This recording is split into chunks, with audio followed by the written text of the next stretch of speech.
این بسته از من 10,000 تومان میخری؟ نمیخری.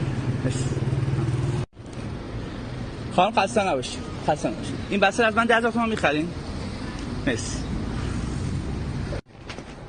آقا خسته نباشی. این بسته از من 10,000 تومان میخری؟ میخری 10,000 تومان؟ ای والله. میگی توش خوبه دیگه 10,000 تومان. اولین نفری بودی دیگه. ای والله ای والله.